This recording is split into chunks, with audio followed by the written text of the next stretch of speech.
Let's bring in our panel this morning. I'm joined by Mark Kenny from the ANU and a columnist with The Advertiser, journalist and author Kerry-Anne Walsh, and my Sky News colleague Janine Perrett as well. Good to see you all. Thanks for joining us this morning. I want to start with the Prime Minister's big visit to the US, the state visit. I mean, navigating a state visit in Donald Trump's Washington was never going to be easy.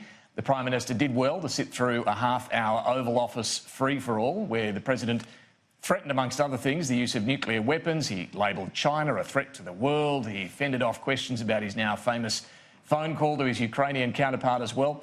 Scott Morrison didn't follow Trump's position on all of these things, but he did certainly take a firmer line in declaring China is now a newly developed economy and should be treated as such. That was during his speech in Chicago. Labor says that was a bit of unnecessary megaphone diplomacy from American soil. And Labor actually disagrees on the substance that China is now a developed economy. The PM, though, also stood alongside the President, of course, at the opening of the Anthony Pratt box factory in Ohio, an event that somewhat uncomfortably turned into a bit of a political rally for Donald Trump. This may have looked like a bit too much political support for Trump, but then what was the PM meant to do in that situation? He chose not to go to the UN Climate Summit in New York, and in fact had a dig at the teenage climate crusader Greta Thunberg. And he capped off the week with his own speech at the UN in which he strongly defended his climate policies and said he wanted to focus on practical environmental causes, namely tackling the scourge of plastic in the ocean. Mark, looking at the trip, there was a lot in it. How do you think he went on balance? Well, look, that was a pretty good summation that you gave there of the trip. It did have a number of different sort of aspects to it. And I think the first part of it, obviously, was very positive. The White House part? The White House part, the state visit, the state dinner. The Oval Office encounter. Let's extract that just for a moment. Most of the rest of it, I think, was, a net positive. It reflected very well on Australia. Whether you agree with this president or not, and probably most Australians don't, but nonetheless, that kind of recognition of Australia in Washington always looks pretty good. I mean, Scott Morrison is kind of establishing himself as a Prime Minister, and there's an international aspect to that inevitably. I mean, that you can't overdo it. You've got to be careful how you do it. And I think at that point, it was all looking pretty good. The Oval Office press conference, which was in fact just meant to be a sort of a picture opportunity. 2 or 3 minutes turned into 30 or 40 minutes. Yeah, that's right. And we saw that kind of extemporising of Trump that is just... was just extraordinary. He's in his element with that sort of situation, isn't he? Well, he is, but that's because his element is total improvisation, say what you like. I mean, there are no rules. And he says whatever comes into his mind. He floats crazy ideas, tosses off references to, using nuclear weapons to obliterate whole people. He's mentioned, for example, on a couple of occasions, solving the Afghanistan problem with nuclear weapons. And he says, we don't do it because, we don't really want to kill 10 million people. So here's the President of the United States talking about being the greatest war criminal in the history of humanity, right? Scott Morrison, for his part, though, remained fairly calm through all of that. I mean, amused. Perhaps, but, hardly can jump in and say, hang on a minute, let's slow down and dial down some of this nuclear talk. And even on China, when Trump said China is a threat to the world, I thought Scott Morrison pointed out later that, no, that's not the language he likes to use, but maintained, a fairly diplomatic calm, don't you think, during that encounter? Yeah, he did, but China didn't take it too well. They saw it as a hostile visit, and they saw his comments as well. China in China does like to. They welcome the fact. They welcome the fact that he did draw a bit of difference to Donald Trump's language on threat to the world. But then his comments about developing versus a developed nation, they're not happy with that. They are very, very unhappy with those comments. And I just wonder, I take what Mark said about it's always good to be seen and recognised in Washington and all the rest of it. But I wonder what it actually achieved, this visit. I mean, what are the concrete outcomes here? We've got tossed $150 million at the so-called space race. We've, been seen to side quite significantly with Donald Trump over the Chinese president. Sure, but I mean, any visit to the US is about cementing that alliance. But why do we need to cement something? I think there is. I think you can produce a couple of material answers to that question, and they're in the form of steel and aluminium, for example. Yeah. I mean, Australia does have unique deals not to have tariffs put on its products, steel and aluminium, into those markets. Now, Trump has been applying those tariffs to other friendly governments that you would imagine are very close to the United States, have not had that sort of treatment. So there is a dividend, quite strong dividend right there. But that dividend we know is already there. Yeah, but we know he's a very mercurial Janine, let me bring you in, Janine. I was just going to... on that issue of concrete outcomes, I agree with you, David. It's not really about coming away going, oh, look, I have a piece of paper here. It's about future. It's about cementing. It's about exactly what you said. Look, I had the same feeling about 150 million to the space race, but it's not really that. It's about showing that we want to... It's an investment in us being at the forefront of getting NASA to... NASA is going to invest in Darwin, is going to give Australia preferential treatment. There's a lot we want to do in that space that for 150 million, I think it shows Janine, we're there. So it's things like that. It did upset some of the Nats back here just privately. They were saying, hang on a minute. And I don't think it's any coincidence that Scott Morrison the very next day, even without being asked by journalists, started saying, I'm focused on the drought. I'm focused on the drought when I come back. And he did. When he landed, he was straight to the drought. But this is on the basis then we just don't do anything at all because everything is about the drought. The rest of government does have to go on. So I think in that sense, to me, the best thing was actually not China. The significant thing to me was Iran. I was very worried that in the spirit of it and what Donald Trump was talking about, now with impeachment, we'll get to later, that obviously the situation with Iran is very delicate. I thought that was very important where Scott Morrison really did play a very straight bat on that one at this stage. One hopes, one assumes no deals were done, but I think that was really important that he didn't get swept up in that rhetoric. Yeah. What about on China? Because this is now a point of partisan difference here, right? Because Labor during the week said he was wrong to say that China is now a developed country or a newly developed country. Mark, if we bring it back to the basics, is China now a developed economy or not? Is it clear? Well, try walking into a Chinese hospital. I mean, some of them are pretty good, but there's a lot about the Chinese society that is not developed. And if you look at its per capita wealth, it is about at maximum three quarters of 75%. Exactly, it's still well down compared to our sort of average incomes. Yeah. But if you looked at what China is doing internationally with its military spending, its Belt and Road Initiative, you know, the political influence that it's buying around the world, it's acting very much like a developed country. Well, it's acting like an emerging superpower. That's what it's doing. So it's asserting itself strategically, it's asserting itself commercially, it is or economically. It is a huge economy, it is a huge population, and so we get those kinds of behaviours. But if you look at the way it is at the the wealth per citizen, as it were, then it is still well down. Yeah, and its wealth is very unevenly distributed. I mean, one of the criticisms is it should spend less on all the foreign military and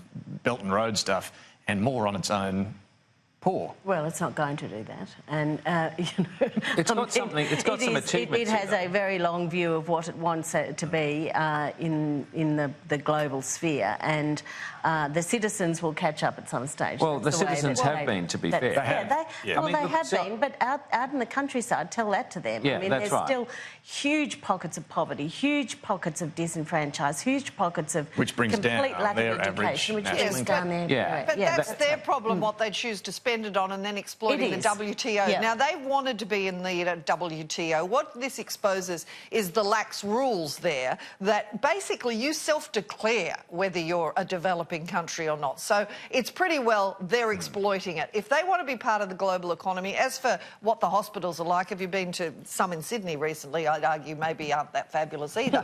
But I would argue Brazil is a perfect example. It is obviously an emerging country, but a more nuanced way to do this is for a president who negotiates and says, well, if you will swap your developing status to get in the OECD, there are ways you do this rather than an all-out war. But it's very clear this is a WTO problem. Well, and that's I an think interesting it's point, a good Jane. So there needs to be some sort of incentive for China to declare themselves developed at some point.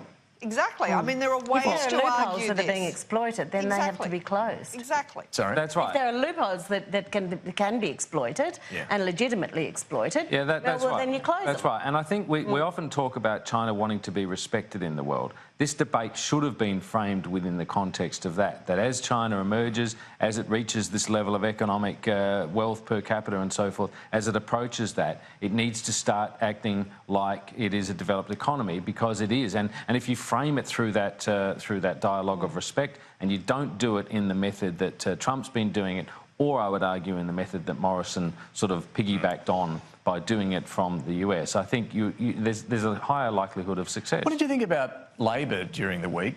Richard Marles, Deputy Leader, Shadow Defence Minister, was apparently on a state-sponsored visit to China with some other MPs from both sides.